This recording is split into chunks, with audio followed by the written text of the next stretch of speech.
कहानी का नाम है एक सुलझा आदमी। बहुत लोग पूछते हैं कि मेरी दृष्टि इतनी साफ कैसे हो गई है और मेरा व्यक्तित्व ऐसा सरल कैसे हो गया है। बात यह है कि बहुत साल पहले ही मैंने अपने आप से कुछ सीधे सवाल किए थे। तब मेरी अंतरात्मा बहुत निर्मल थी, शेव के पहले के कांच जैसी। कुछ लोगों की अंतरात्मा बुढ़ापे तक वैसी ही रहती है जैसी पैदा होते वक्त। वे बचपन में अगर बाप का माल निसंकोच खाते हैं तो सारी उम्र दुनिया भर को बाप समझकर उसका माल निसंकोच मुफ्त खाया करते हैं। मेरी निर्मल आत्मा से सीधे सवालों के सीधे जवाब आ गए थे, जैसे बटन दबाने से पंखा चलने लगे। जिन सवालों के जवाब तकलीफ दे उन्हें टालने से आदमी सुखी रहता है। मैंने हमेशा सुखी रहने की कोशिश की है। मैंने इन सवालों के सिवा कोई सवाल नहीं किया और न अपने जवाब बदले। मेरी सुलझी हुई दृष्टि, मेरे आत्मविश्वास और मेरे सुख का यही रहस्य है। दूसरों को सुख का रास्ता बताने के लिए मैं वे प्रश्न और उनके उत्तर नीचे देता हूँ। तुम किस देश के निवासी हो? भारत के। संसार में सबसे प्राचीन संस्कृति किस देश की है? भारत की। तुम किस जाति के हो? आर्य। विश्व में सबसे प्राचीन जाति कौन? आर्य। और सबसे श्रेष्ठ? आर्य। क्या तुमने खून की परीक्षा कराई है? हाँ, उसमें 100% आर्य सेल है। देवता भगवान से क्या प्रार्थना करते हैं?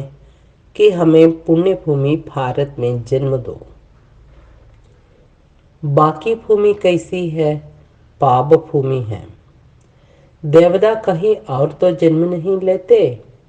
कतई नहीं, वे मुझे बताकर जन्म लेते हैं। क्या देवताओं के पास राजनीतिक नक्शा है? हाँ, देवताओं के पास ऑक्सफोर्ड वर्ल्ड एटलस है। क्या उन्हें पाकिस्तान बनने की खबर है? उन्हें सब मालूम है। वे बाउंड्री कमीशन की रेखा को मानते हैं। ज्ञान विज्ञान किसके पास है? सिर्फ आर्यों के पास। यानी तुम्हारे पास है? नहीं, हमारे पूर्वज आर्यों के पास। उसके बाहर कहीं ज्ञान विज्ञान तो नहीं है? कहीं नहीं। इन हजारों सालों में मनुष्य जाति ने कोई उपलब्धि की? कोई नहीं। सारी उपलब्धियां हमारे यहाँ हो चुकी थी। क्या अब हमें कुछ सीखने की जरूरत है? कतई नहीं। हमारे पूर्वज तो विश्व के गुरु थे। संसार में महान कौन? हम हम हम हम हम। मेरा हृदय गदगद हो गया, अश्रुपात होने लगा। मैंने आंखें बंद कर ली। मुख से स्वर निकलने लगे। आहा, वाह, कैसा सुख है। इसी समय मेरा एक परिचित वहां आ गया। बोला, क्या आंखें आ गई हैं? क्या दवा डाल दिखी है? कोई दवा डाल दिखी है? मैंने कहा, अंजन लग गया है, पर बाहर की आंखों में नहीं, भीतर की आंखों में नई दृष्टि मिल गई है। बड़ा संतोष है। अब सब सहज हो गया है। इतिहास सामने आ गया। जीवन के रहस्य खुल गए। न मन में कोई सवाल उठता, न कोई शंका पैदा होती। जितना जानने योग्य था जाना जा चुका। सब हमारी जाति जान चुकी। अब न कुछ जानने लायक बचा, न करने लायक। मैंने उसे वे सवाल और जवाब बताए। उसने कहा, ठीक है, मैं समझ गया। आत्मविश्वास धन का होता है, विद्या काफी और बल काफी, पर सबसे बड़ा आत्मविश्वास नासमझी का होता है। इसे मैंने अपनी प्रशंसा समझा और अपने विश्वासों में और पक्का हो गया। मैं अपने विचार खुलकर प्रकट करने लगा और लोगों को वे दिलचस्प मालूम हुए। लोग मुझे सुनने के लिए तड़पने लगे और इंजीनियरों से लेकर दार्शनिकों तक के बीच मुझे बुलाया जाने लगा। एक दिन डॉक्टरों की सभा में मैंने कहा, पश्चिम गर्व करता है कि उसने पेनिसिलिन की खोज करके मनुष्य की आयु बढ़ा दी है। उसे नहीं मालूम कि पेनिसिलिन दूसरे विश्व युद्ध के समय नहीं, महाभारत युद्ध के समय हमारे यहाँ खोज लिया गया था। मित्रों, कल्पना कीजिए, भीष्म पितामह, ऊर्ध्वरेता, अखंड ब्रह्मचारी भीष्म शरशैया पर पड़े हैं। सारा शरीर घावों से क्षत विक्षत हो गया है। वे सूर्य की गति देख रहे हैं। सूर्य उत्तरायण हो तो वे प्राण त्यागे। वे पूरे 51 दिन जीवित है और फिर भी घावों से नहीं मरे, इच्छा से प्राणों का त्याग किया। मैं पश्चिमी वैज्ञानिकों से पूछता हूँ कि उनके घाव सेप्टिक क्यों नहीं हुए? पेनिसिलिन के कारण। उन्हें पेनिसिलिन दिया गया था। भारत ने 10,000 साल पहले जो पेनिसिलिन विश्व को दिया था, वही अब पश्चिम हमें इस तरह लौटा रहा है जैसे वह उसी की खोज हो। मित्रों, भूलिए मत कि भारत विश्व का गुरु है। हमें कोई कुछ नहीं सिखा सकता। इस पर खूब जोर से तालियां बजी और सब माने गए कि हमें कोई कुछ नहीं सिखा सकता। हाल ही में भारत पाक युद्ध के दौर में टैंक भेदी तोप की बड़ी चर्चा थी। मैं सुनता था और हंसता था।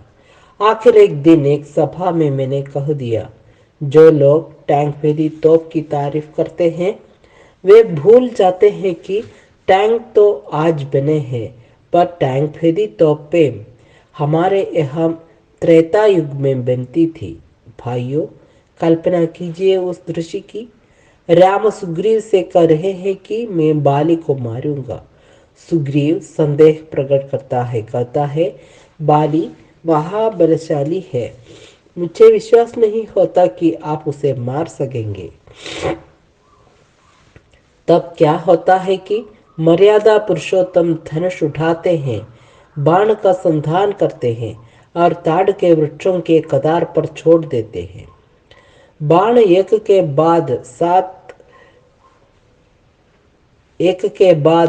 सात ताड़ों को छेद कर निकल जाता है। सुग्रीव चकित है, वन के पशु पक्षी खग मृग और लता वल्लरी चकित है। सज्जनों, जो एक बाण से 7 ताड़ छेद डालते थे, उनके पास मोटे से मोटे टैंक को छेदने की तोप क्या नहीं होगी? भूलिए मत, हम विश्व के गुरु रहे हैं और कोई हमें कुछ नहीं सिखा सकता। खूब ताली पीटी और सब माने गए कि कोई हमें कुछ नहीं सिखा सकता। एक दिन मनोविज्ञान पर एक परिचर्चा आयोजित थी। प्रोफेसर लोग लंबे लंबे भाषण दे रहे थे। जब सहन नहीं हुआ तो मैं भी बोलने पहुंच गया। मैंने कहा, साइकोलॉजी, मनोविज्ञान, लोग कहते हैं कि साइकोलॉजी आधुनिक विज्ञान है। मैं पूछता हूँ, क्या प्राचीन भारत में साइकोलॉजी नहीं थी? अवश्य थी। आहा, उस दृश्य की कल्पना कीजिए। सूना वन प्रदेश है, स्वच्छ शिला पर ऋषि और उनकी पत्नी बैठे हैं। चांदनी फैली हुई है, मंद मंद सुगंधमय समीर बह रहा है। ऐसे में ऋषि और उनकी पत्नी के हृदय में क्या भावनाएं उठ रही होगी? बस यही तो साइकोलॉजी है। हमारे देश में यह हजारों वर्ष पहले थी और कहते हैं कि यह आधुनिक विज्ञान है। वे भूलते हैं कोई हमें कुछ नहीं सिखा सकता। लोगों ने तालियां पीटी और मान गए कि हमें कोई कुछ नहीं सिखा सकता। एक बार विदेश से कोई बोटानिस्ट, वनस्पति वैज्ञानिक आया।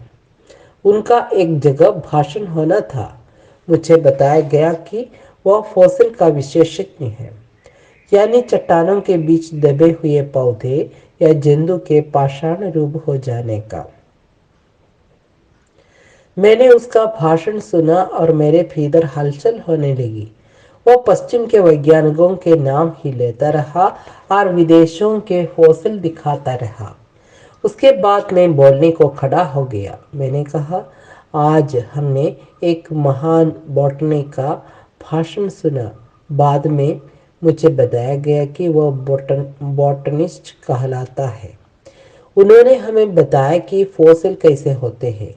मैं आपसे पूछता हूँ कि क्या प्राचीन भारत में बॉटनी नहीं अवश्य थे?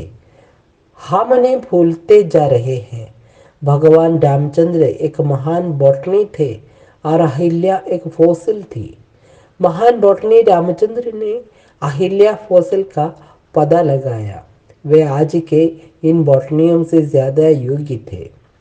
ये लोग तो फॉसिल का सिर्फ पता लगाते हैं और उसकी जांच करते हैं। महान बॉटनी राम ने फॉसिल अहिल्या को फिर से स्त्री बना दिया। ऐसे ऐसे चमत्कारी बॉटनी हमारे यहाँ हो गए हैं। हम विश्व के गुरु रहे हैं, हमें कोई कुछ नहीं सिखा सकता। इस पर भी खूब तालियां पिटी और विदेशी विशेषज्ञ तक मान गए कि हमें कोई कुछ नहीं सिखा सकता। एक दिन मैं ऐसी जगह पहुंच गया जहां दो पहलवान किस्म के आदमी भाषण देने वाले थे। बताया गया कि वे विदेशों में शरीर सौष्ठव की शिक्षा लेकर आए हैं और बताने वाले हैं कि शरीर को किस प्रकार पुष्ट बनाया जा सकता है। मैं उनकी बातें सुनता रहा। अंत में बोला, शरीर तो हमारे पूर्वज बनाते थे। हमारे पास न शरीर है न उसे हम बना सकते हैं। मैं आपसे पूछता हूँ कि आपने भगवान राम और कृष्ण की कितनी इतनी तस्वीरें देखी है? क्या ऐसी भी कोई तस्वीर है जिसमें वे पूरे कपड़े पहने हो? किसी भी कैलेंडर पर आपको ऐसी तस्वीर नहीं मिलेगी जिसमें वे कमर से ऊपर कपड़ा पहने हो। यह हिस्सा वे उखाड़ा देखते थे। क्यों? इसलिए कि उन्होंने शरीर बनाया था और उसे दिखाना चाहते थे। पर आप लोग कोट और पैंट पहने हुए बैठे हैं, ठीक है? आपके पास दिखाने को क्या है? और ये पश्चिम के सीखे हुए लोग आपको ये क्या सिखा सकते हैं जो राम और कृष्ण एक तस्वीर से सिखा गए? लोगों ने तालियां पीटी और सब मान गए कि कोई हमें कुछ नहीं सिखा सकता। मेरी दृष्टि ऐसी साफ और सुलझी हुई हो गई है कि मेरी बात तर्क से परे होती है। उस पर विश्वास करना पड़ता है। जहाँ मैं एक बार भाषण दे देता हूँ, वहाँ के लोग एकदम मान जाते हैं कि हमें कोई कुछ नहीं सिखा सकता। मुझे मालूम है कि बहुत लोगों ने मेरी बातें सुनकर कुछ भी सिखाना बंद कर दिया है।